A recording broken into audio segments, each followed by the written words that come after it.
Hello and welcome. This is Today in the News. First, the highlights. President Buhari signs executive order for implementation of National Public Building Maintenance Policy of Representatives following altercation between Deputy Speaker and Edo member. Abuja court holds that federal government has obligation to implement 35% affirmative action. Anambra State Governor sets up committee to address rising cases of insecurity. President Muhammadu Buhari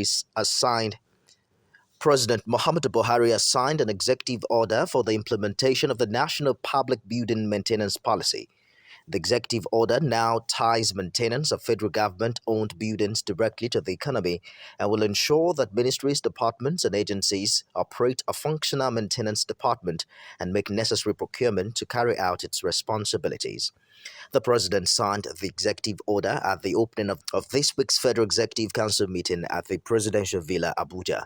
He says the critical policy will create jobs for small businesses, skilled laborers, and artisans in the country. He also urges state and local government to adopt the policy and see maintenance as not just a culture, but as a conscious driver of economic growth. There was mild drama at the plenary of the House of Representatives today following an altercation between the Deputy Speaker Ahmed Idris and Edo State member Sergio Zogun. The argument led to the rejection of a motion urging a probe into the alleged invasion of the Federal High Court to Akwa Ibom State by some policemen. Edo lawmaker Sergio Zogun had reason to challenge the Deputy Speaker for jumping over his motion to the one after it. The Deputy Speaker insisted that his action was deliberate because Sergio Zogun was busy making noise while plenary was on.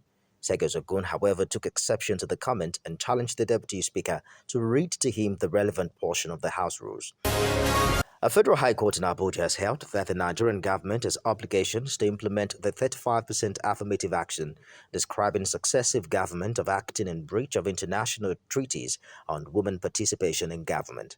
Justice Donatus Okoro, in his judgment, held that the national gender policy is not merely a policy statement, but one that must be backed with requisite action on the part of government.